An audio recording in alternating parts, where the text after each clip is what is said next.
Psalms 27, it says, Yahweh is my light and my salvation. Whom will I fear? Yahweh is the strength of my life. Of whom will I be afraid? So this is what happens when a person has full trust in God. The fear is gone. Because they're not putting trust in their own self, they're putting trust in God. Even if we have some fear in us, some trembling, we go ahead because we put our faith in God. And so therefore we show ourselves not to be afraid. And verse 2 says, when those who practice evil, my enemies and my oppressors, come near me to devour my flesh, they stumble and fall. If an army encamps against me, my heart will not fear. If a war is launched against me, I will even trust in that situation. I've asked one thing from Yahweh. It is what I really seek, that I may remain in Yahweh's temple all the days of my life, to gaze on the beauty of Yahweh and to inquire in his temple. Our enemies can be your family members, can be anybody. We just stand firm on what God says. See, family members many times want you to give in to their pressure and to go along with what they're doing, their traditions, their ways. But if their ways are against God, again, we stand firm like in a battle. And of course, we are in a spiritual battle, so it calls for standing firm. And those in the spiritual battle that speak truth, they don't have to flee in the battle. Because when you come at them with words that are not of the Bible and try to deceive them and try to speak wrong things, they're going to be able to prove you wrong for the Bible. Whereas those enemies of the truth, they're going to flee because they're not teaching the truth, because they're not going to be able to hold up to the truth. And of course, the desire of a true servant of God is to be anywhere God is being worshiped properly. Back then, it was the temple. People, they loved being at the temple. It was the center of true worship. And any people today that are doing God's will today are like the temple of God. And so you enjoy such association with such ones. Verse 5 in Psalms, Psalms 27, verse 5, for he will conceal me in his shelter on the day of evil. He will hide me in a secluded chamber within his tent. He will place me on a high rock. And so God will protect us and help us during times of test. The main thing is what we're trying to do is maintain faithfulness to God. And so anything that God does to help us to do that is mission accomplished. And therefore he does lift us, he does help us and place us on a high rock, helping us to maintain our faithfulness. And verse 6 says, now my head will be lifted up above my enemies, even those who surround me. I will sacrifice in his tent with shouts of joy. I will sing and make melodies to Yahweh. And so he'll be lifted up above the enemies. Many times, of course, the enemies have envy, jealousy. They're trying to prove themselves that they're better than you. But you maintain that humility and God will lift you up.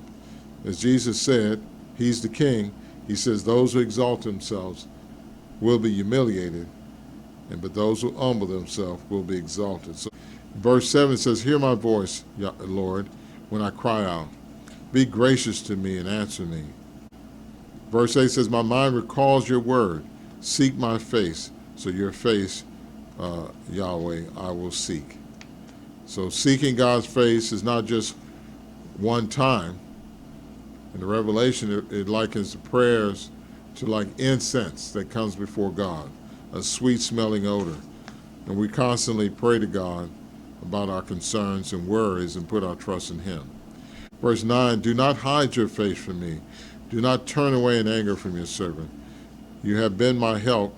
Therefore, do not abandon or forsake me, God of my salvation. And so that's the prayer, that God not abandon you. Even when you face tribulation, God will allow us to face tribulation in those times even more so. We want to draw closer to God And we're praying that he not forsake us, but help us to get through it. In verse 10, it says, though my father and my mother abandon me, Yahweh gathers me up. So it's very important because many people today have seen their father or mother abandon them, or maybe just, both parents. They may be just foster kids. And there's an opportunity to build up animosity, anger, and all those type of things. But when God takes you in, there's no need for that, because he's going to get you through the time period and keep that hate out. He's going to help you direct your life in the proper way. He's going to take you in like he's your father. He's your parent. And so it doesn't matter if your parents abandon you, God is always there. So if you find yourself, you're a foster child, one book you need is that Bible, is to read it every day. And by doing that, it's like you're asking God to be your parent. Verse 11 says, teach me your way, Lord, and lead me on a level path because of my enemies. Do not hand me over to the desires of my enemies, for false witnesses have risen up against me, even the one who breathes out violence.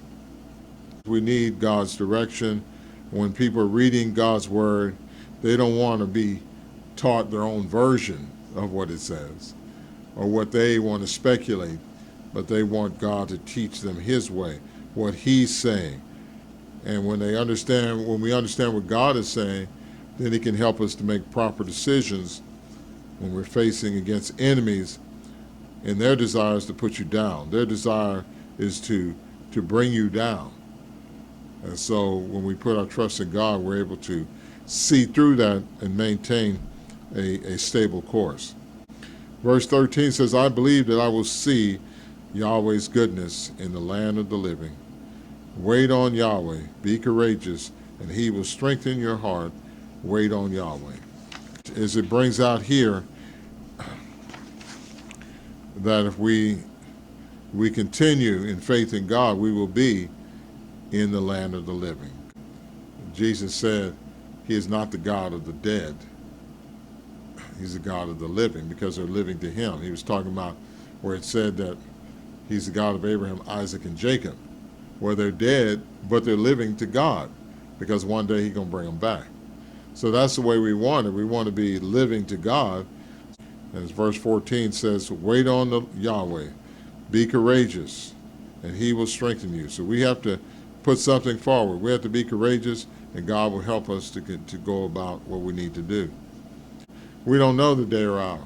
We just have to wait and be courageous and pray to God to help us to continue in the path that we should go, and therefore be able to have God's favor.